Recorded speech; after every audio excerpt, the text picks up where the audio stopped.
Rua dentro, prédio afora. A decisão de Gustavo Esperidião de apresentar um conjunto de seus trabalhos no Centro Cultural da Justiça Federal precisa ser percebida sob uma ótica que não é de integrar-se a um circuito. Ela nos lembra de fricções que, quando não se tenta mantê-las adormecidas, investem no recalque como manobra de adquirir uma boa reputação. O palacete eclético que abriga a instituição, erguido na Belle Époque para ser a sede do Supremo Tribunal Federal, é um remanescente de uma cidade rapidamente substituída por outra, tal como preconiza a especulação imobiliária, e, ao mesmo tempo, a memória de um projeto de poder que imprimira sua máscara civilizatória recorrendo à égide da violência, cicatriz de nascença da Avenida Rio Branco. Às suas costas ficava o Morro do Castelo, cujo desmonte ainda hoje, mesmo com toda a área reconstruída, paira sobre a cidade como fantasma vitimado pela mão sombria do Estado oligárquico, ainda muito vivo entre nós. À sua frente, a Praça Floriano.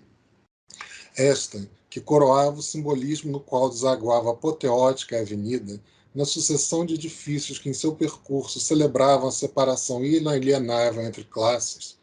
Saindo do porto, tínhamos as sedes da grande imprensa, as grandes casas comerciais, os bancos, até chegarmos na outra ponta, na sua fixação governamental, os templos da cultura, a Câmara e o Senado, o Tribunal, foi infiltrada por uma reversão. Tornou-se o ponto de concentração das lutas pela redemocratização, o palco de comícios durante as primeiras eleições presidenciais após o golpe, a escadaria onde clamou-se justiça para Edson Luiz e Marielle Franco. Gustavo escolhe mostrar suas obras nesse perímetro porque elas pertencem a esse ponto de conflito e lutas sociais.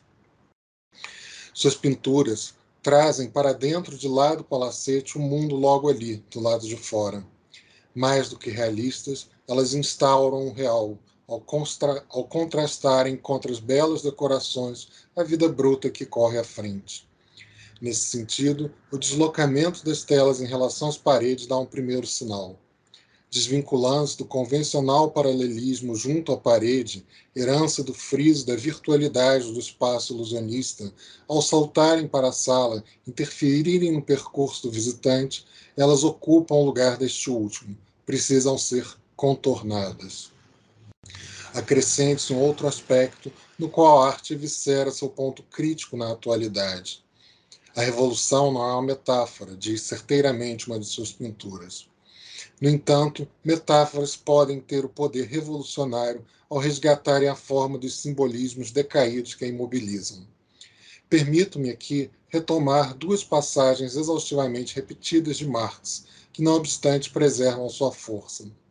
O autor elaborou duas metáforas cristalinas, quando indagava-nos, por exemplo, sobre a riqueza de Mercúrio comparada ao Crédit Immobilier, e na mais célebre, da repetição da história como farsa, em alusão às reencenações desusadas da Revolução Francesa que rondaram e tentaram se sobrepor à realidade dos fatos à sombra do segundo 18 Brumário. O poema Bomba, de Mallarmé a Augusto de Campos, não deixava dúvida de que o novo só pode ser dito de maneira nova, e, para tanto, cabe ao artista cunhar as metáforas que universalizem, aqui a noção de símbolo perfaz sua tarefa, ao dar consistência comum, unificada ao que seriam fatos isolados, tais anseios. Por isso a arte, talvez para nossa surpresa, em meio ao oceano do espetáculo, ainda desestabilize. Ao inflamar a língua e as imagens contra a inércia e o comodismo, causam desconforto à ordem das coisas do mundo das pessoas de bem, deixando clara a artificialidade que normatiza a desigualdade. Daí o tamanho escândalo com que o status quo mediano responde às novas narrativas e lutas por outros protagonismos. Daí sua pulsão para destruir, um estranho destruir, se não menos, como registraram os golpismos recentes. Daí, essa pulsão sorrateiramente tornar-se hábito em ações aparentemente pequenas, como a sequência de vandalismos cometidos contra os trabalhos de Esperidião na mostra do Centro Cultural da Justiça Federal. Tais ataques, a escala individual varia, mas a escala macro é uma só. Escancaram a cultura como um campo de conflito aberto e permanente. A tentativa de destruição das novas metáforas não é outra coisa senão a repetida empreitada enraizada de destruição do outro em prol da manutenção do mesmo, do que sempre deve ser. Para intensificar o estado de coisas, no caso de Gustavo, as metáforas são particularmente complexas, porque são simples e diretas, despem-se da superficial profundidade edificante, a ponto de precisarmos mesmo nos debruçar para discutir qual o limite, porventura havendo, entre o que seus quadros dizem e o que as ruas dizem, se há diferença entre ambas que não é esclarecida pela arte. A impressão, ou talvez fatualidade da transparência, quando é slogan, quando é poesia, antinomia desmontada desde Mayakovsky, Brecht e ironia notável também pela pop, é presumivelmente um dos aspectos mais desafiadores do trabalho do artista, pois, para alguns, ele deve soar óbvio e panfletário, para outros, ofensivo. Nem as camadas de pintura conseguem bloquear o mal-estar, no sentido freudiano, do espectador de bem. O fato é que o curto-circuito de seus textos e pinturas, outra coisa, senão também levam à objetualidade das faixas de protesto para o interior da galeria, e desvaloriza como quem aponta a obsolescência e exaustão as estratégias de mediação interpretativas dominadas por uma classe e seus acólitos. Esses últimos não necessariamente dominam os códigos, mas sustentam, que asseguram sua dignidade, autocontemplação e atavismo que buscam acomodar a arte no território da insignificância e do esoterismo secular do bem-estar. Impressiona a posição assumida pelo artista em demonstrar uma carga de dissonância 170 anos depois de outro Gustave Courbet, transtornar o campo da pintura, conspurcando-o com tipos comuns, a frustrarem o prazer convencionado da boa lição.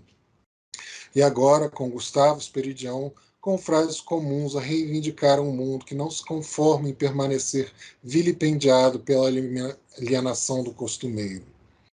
A pichação sofrida por uma de suas telas é um paradoxo significativo. O vandalismo da boa intenção traz seu temor diante do outro, diante do novo, e vê-se compelido a querer anulá-lo. Paradoxo dentro do paradoxo, ela produz a marca da ferida para que ela suscite o apagamento. Dentro dessa lógica, a indiferença não basta para o desaparecimento. Ele precisa ser ungido pela eloquência do ódio, um cacetete disfarçado de caneta, como, aliás, também foi uma das alegorias da versão mais recente do fascismo tupiniquim. Mensagem lida, verdade dita. A catarse postiça do vandalismo comezinho dos bons modos apenas tenta extirpar de si mesma a constrangida constatação de sua cumplicidade com a barbárie, o sabido tentar esquecer e passar pano, mediante o qual o opressor quer recuperar a perdida inocência cosmética do bom mocismo. Quando a tela é agredida, o subconsciente queria agredir as ruas, porque a verdade corre nelas descontroladamente.